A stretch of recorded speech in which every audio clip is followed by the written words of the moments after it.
this is an update video regarding the Farsight Institute's ongoing Time Cross project, and it's in reference to the 3 videos I've just done looking at the August event, and they were trying to find out what was the most significant event that would occur globally as by an analysis of the newspapers in the month of August.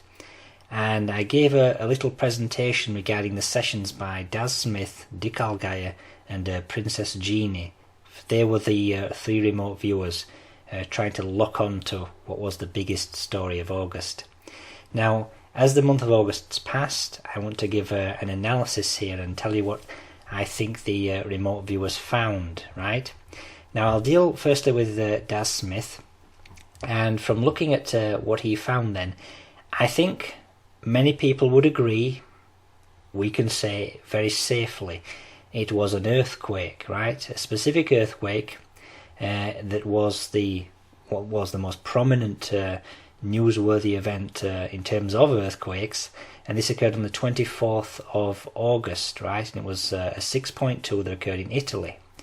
And here's just a few snippets from Daz just showing you about this, because he talks about the event in terms of missing people and a recovery operation, that kind of thing, and this just gives you an indication of what he was talking about. We know that there's life watching, we know that there's life affected by this, involved in this. There are life actually missing, being looked for. It feels like there's a recovery type effort. Now we can see here from the newspaper articles, this taken from the day in question, the 24th of August. It made front page headline news. This is from the Daily Mail Online here in Britain, but also it was a story that made headline news even in the United States. It was quite a significant event, and this is not because the earthquake itself was particularly significant. The magnitude of the earthquake was only a 6.2.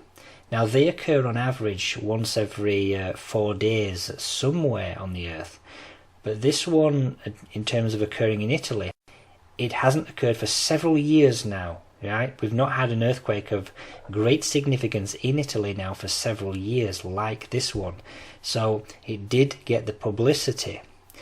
Now that being said, for those people who looked carefully at Daz's session, although he gets this feeling of a recovery operation, loss of life, and this is definitely a part of the stories concerning the 6.2 earthquake for Italy, there are other elements of the earthquake which don't seem to fit, or rather other elements of his session which don't seem to fit an Italian earthquake. Listen to the first session here I want to draw your attention to. I feel that there's a main structure. There may be more than one, but there's a main structure. It feels like a tall, angular structure. It sort of starts off tall and angular. Feels in amongst other structures. Almost like it's on top of a hill. Feels like, it's kind of collapsed and there's bits all out all over the place and angular. Although he talks about destruction of an urban area and many buildings involved, he seems to be drawn to one specific building in particular and talks about it being on a hill. When you look at these stories for the Italian earthquake, I don't particularly see any specific iconic building or buildings being associated with it. It just generally talks about loss of life, many buildings destroyed, widespread damage, yeah? There's no specific building that seems iconic. And we also have another thing to consider here, and that's the location he gives. Here's another snippet. Yeah, good type thing. Kind of feels, that's not very accurate, down in this part of the world. It doesn't feel European. I'm not sure if it's American either. No, I'm not sure about that. It feels a bit more down in central. It's hard to tell. You can see here that he's thinking it's not European.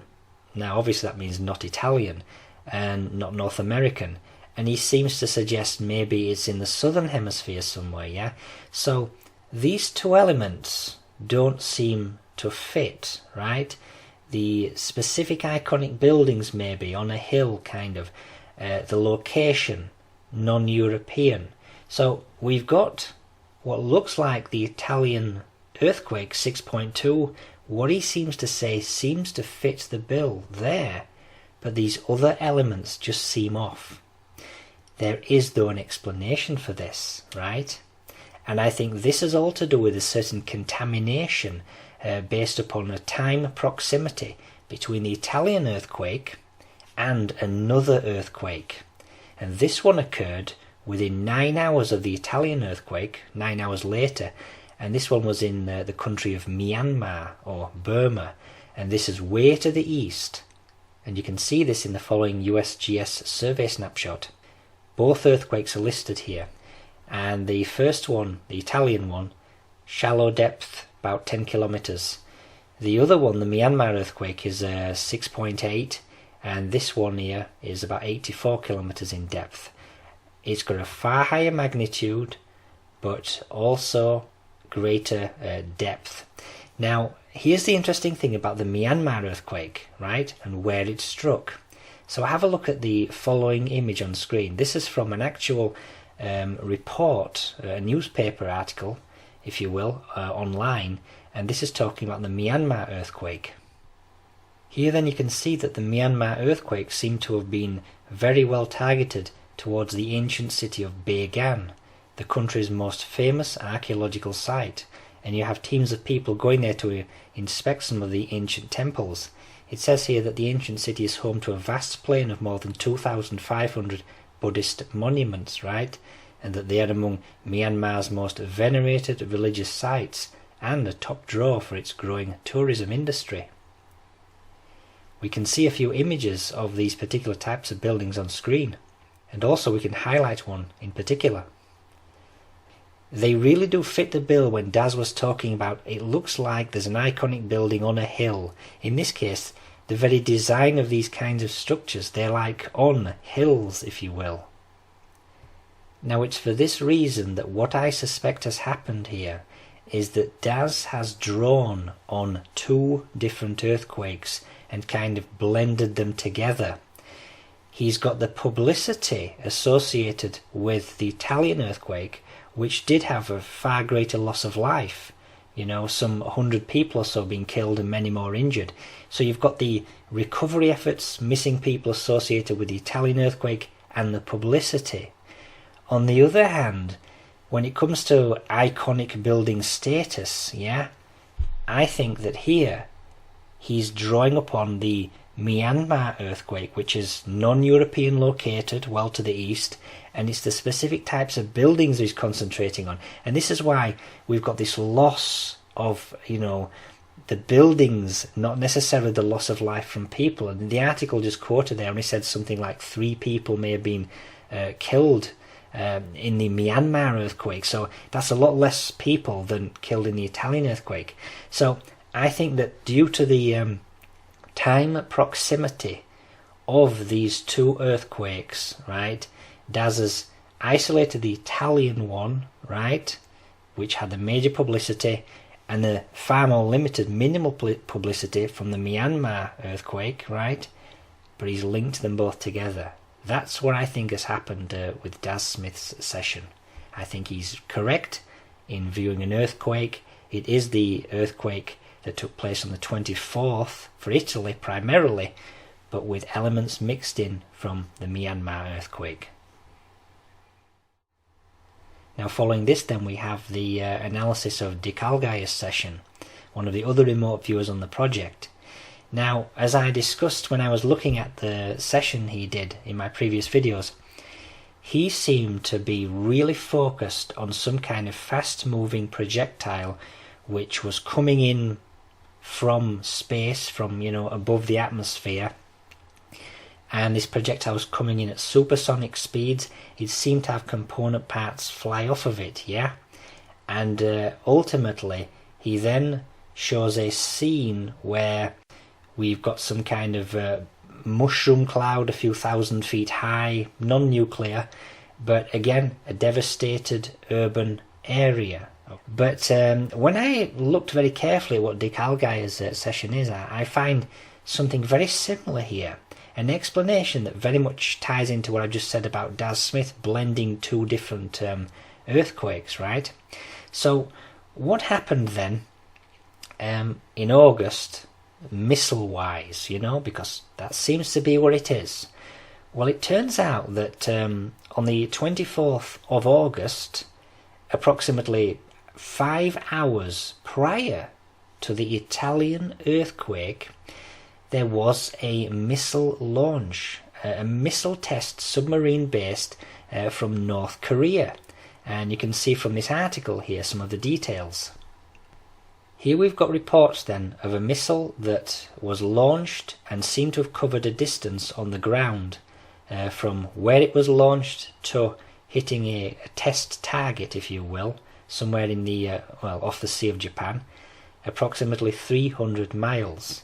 Now, as I mentioned in the previous video, when you look at missiles and what we know about the ballistics of them, when you have a missile flying from one location to another, right, and it goes in an arc, okay, fired from the ground to a target somewhere else on the ground, the altitude of the missile, the maximum altitude, will be, according to ballistic rules as we know them, or laws, so to speak, the altitude will be approximately 1/4 of the distance covered on the ground, okay? Now space, the boundary to space that we recognise is 62 miles up, okay, as I mentioned in the previous video. So what this means is, in order to fire a missile from one target on the ground, from one location to another target on the ground, in order to get that missile to go into space and come back, it must be 4 times 62 miles, which is 248 miles, yeah? Approximately 250, yeah? Now in this case, this launch here, according to these reports, it was 300 miles, yeah? Distance covered. This satisfies the requirement that the test missile will go into space and then come back through the atmosphere. And obviously as a missile, we're talking supersonic speeds. So when I think about this missile remote viewing that Dick Allgire has got, I'm thinking it's the North Korean missile, okay?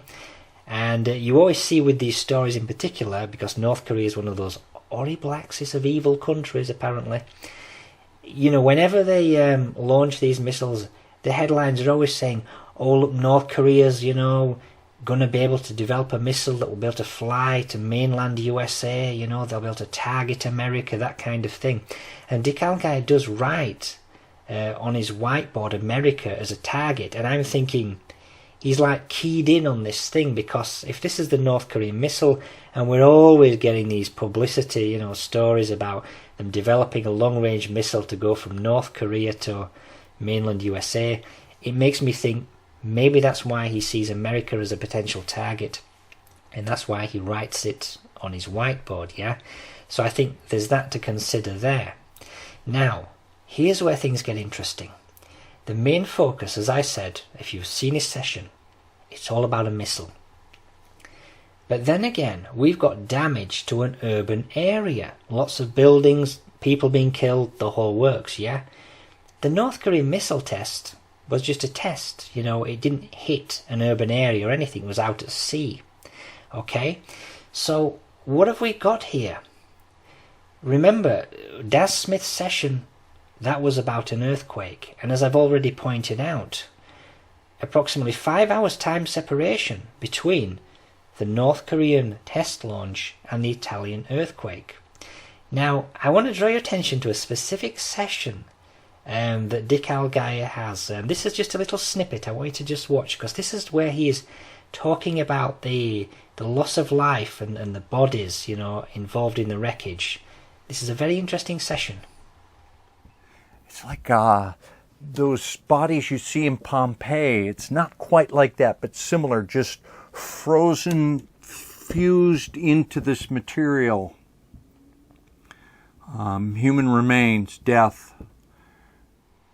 Now you can see here that he mentions it's just like Pompeii. Very interesting. Now for those of you who know your Roman history, Yes, you will either know Pompey as some sort of general here, very famous general. He went to war with Julius Caesar here, 1st century BC. That's when they had the civil war, yeah? But there's another Pompey, and that is an ancient city of the Roman Empire. Now, it was not named after the famous general. It was around for several centuries before that. But Pompeii is very famous because the city was wiped out. It was destroyed, okay, in 79 AD. And this was due to the eruption of Mount Vesuvius. And there's an article here you can see about it. Now, various modern archaeological expeditions here have looked at it, and it's quite interesting that what they did was they found all of these layers of ash, and during the excavation, plaster was used to fill in the voids in the ash layers that once held human bodies. This allowed one to see the exact position the person was in when he or she died, okay? So it's a very interesting element here. And so you've got Dick Algeier saying, you know, it's like Pompeii, this fused bodies, okay? Very interesting. Now, the reason why I think this is, you know, uncanny is because I've seen quite a few sessions that Dick Algeier's done, and he seems to really latch upon keywords that almost seem innocuous, but they appear to be totally decisive. And in the previous video I talked about where, and again, he was doing, for his 9/11 project with the Farsight Institute, he isolated a submarine-launched missile, okay? And this appeared to be a Dolphin-class submarine, an Israeli submarine. And he said on his whiteboard, he wrote the word Popeye, Popeye, why is Popeye coming to me? And as I pointed out, Popeye is a specific type of missile, right? Developed by the Israelis for their submarines, okay? Now in this case then, he mentions the word Pompeii. Pompeii is, if you ask me, the Italian connection here. This is all about what is the most, what is the biggest story to occur in August. So we're looking at the media, okay? We're looking at certain publications. Well, there were publications which were talking about the Italian earthquake, right, and the damage, and they were specifically mentioning Pompeii, okay? It's just like Pompeii, just like ancient Pompeii with all the ash and everything. And here's an article you can see right here on the screen. This again is from the Daily Mail. They're looking at the ash, all the damage from the Italian earthquake, the 6.2, and they're comparing it to Pompeii, ancient Pompeii, okay? This is why I believe that Dick Algeier, in looking purely at the damage on the ground to an urban area, the fused bodies, this is why I think he is connecting to the Italian earthquake. But what he's done is he's correctly looked at the damage, right? Remote viewed the Italian earthquake, damage and death, destruction there, but he's separately viewed the North Korean missile test, and he's like put 2 and 2 together, come up with 5, and combined them in a false narrative, okay? So it's 2 remote view sessions, correct, but combined in a false narrative, and I believe this is due to time proximity, okay, because they were only about 5 hours different to one another. So this is my reading of what he's done. In other words, like Dick and Algeier and Daz, both of these guys, they've kind of done the same thing. Daz has merged the details of 2 earthquakes, 9 hours apart. Dick Algeier has merged the details of a missile test to an earthquake about 5 hours apart. And I think this is like a kind of a strange, contamination, if you want to put it that way, with the experiment. But that's my assessment of what's happened here with regards to these 2 remote viewers. Now, that said, there's only one further remote viewer to consider. Now, Princess Jeannie, I again showed about 2 minutes of a clip in the previous video. And what she seemed to be looking at was some sort of military sort of, event, like shooting going on between 2 separate parties, what looked to be possibly helicopters. There was a military field, she said, bang, she wrote bang on the whiteboard, the whole thing. But there was nothing really that specific nailing it. And when you think about it, with all that's going on in like Turkey, Syria, northern part of Iraq especially, what she described being so broad, I am absolutely certain that that kind of event was going on every single day in the month of August, okay? A conflict like that. So her session cannot be wrong, okay? It just can't be wrong. There's no way you can say anything other than that. I think her session was so broad that it cannot be wrong. It was occurring. And as an ongoing story in the press, remember we're looking for the biggest story, you can see that. So I kind of wonder here whether or not there's a kind of a worldview bias amongst the three remote viewers.